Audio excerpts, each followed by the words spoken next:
ओम नमः शिवाय। भक्तों, मंगलवार को पड़ने वाले प्रदोष को मंगल प्रदोष या भौम प्रदोष कहा जाता है। हर माह के शुक्ल और कृष्ण पक्ष की त्रयोदशी तिथि को प्रदोष तिथि का व्रत किया जाता है। प्रदोष व्रत की तिथि जब मंगलवार को आती है तब उसे भौम प्रदोष व्रत के नाम से जाना जाता है।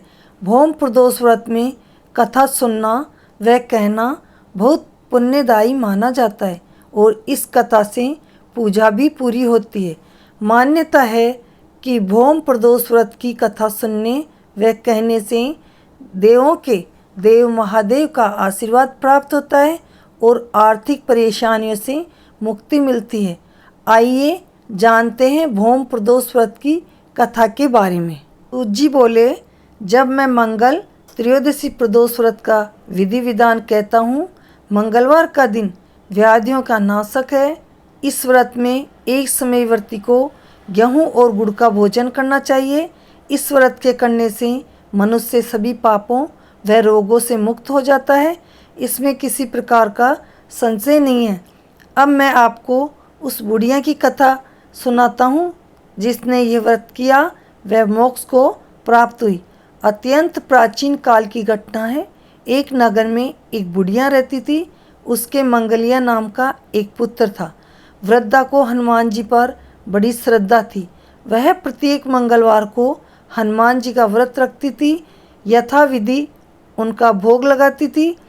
इसके अलावा मंगलवार को न तो वह घर लीपती थी और न ही मिट्टी खोदती थी। इसी प्रकार से व्रत रखते हुए जब उसे काफ़ी दिन बीत गए तो हनुमान जी ने सोचा कि चलो आज इस वृद्धा की परीक्षा करें।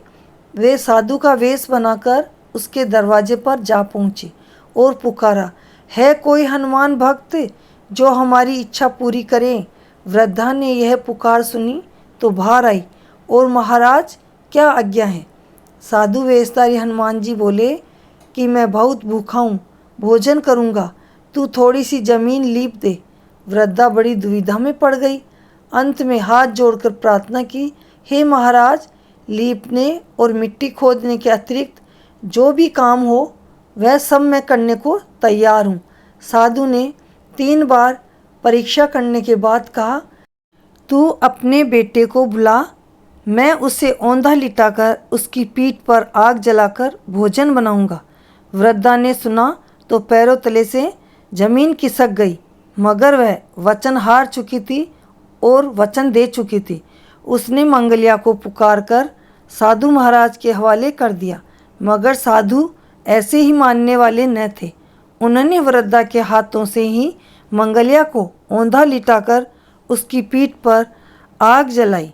आग जलाकर दुखी मन से वृद्धा अपने घर के अंदर जा घुसी।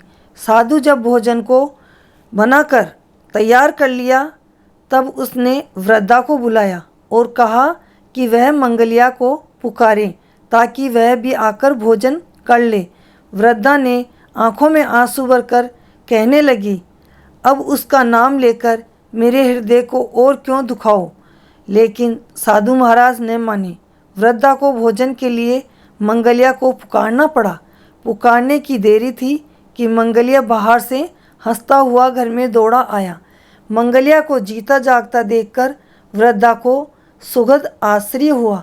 वह साधु महाराज के चरणों में गिर पड़ी। साधु महाराज ने उसे अपने असली रूप में दर्शन दिए। हनुमान जी को अपने आंगन में देखकर वृद्धा को लगा कि जीवन सफल हो गया और वह बार बार हनुमान जी की वंदना करने लगी। बोलो बजरंग बली की जय। इस तरह हनुमान जी महाराज बुढ़िया को आशीर्वाद देकर अंतर ध्यान हो गए। अब आइए जानते हैं व्रत का शुभ मुहूर्त। जुलाई में आषाढ़ मास के शुक्ल पक्ष की त्रयोदशी तिथि 7 जुलाई को रात 11:11 से 8 जुलाई को रात के 12:39 तक रहेगी।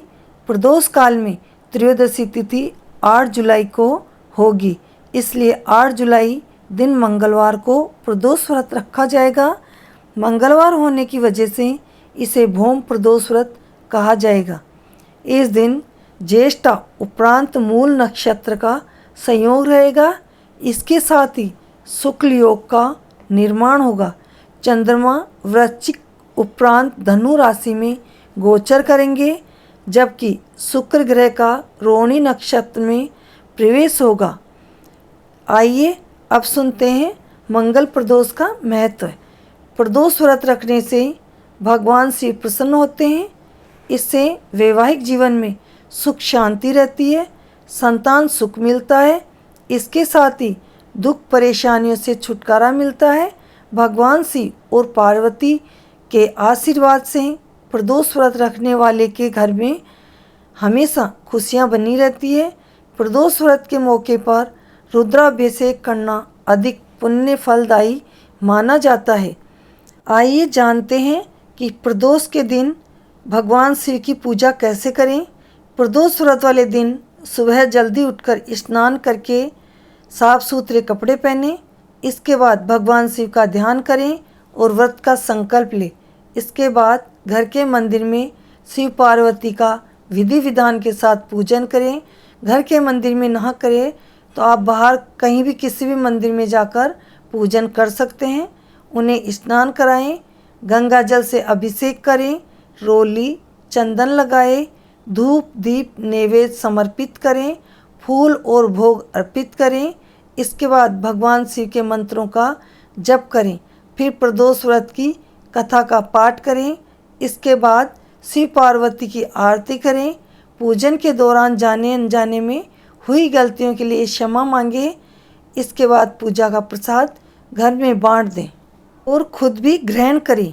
ऐसा माना जाता है कि इस दिन भगवान काफ़ी प्रसन्न रहते हैं और कैलाश पर्वत पर नृत्य करते हैं। यह व्रत कष्टों को दूर कर दुखों और परेशानियों से मुक्ति दिलाता है। आराधना के साथ भगवान की आरती का पाठ भी अवश्य करें। बोलो हर हर महादेव, ओम नमः शिवाय।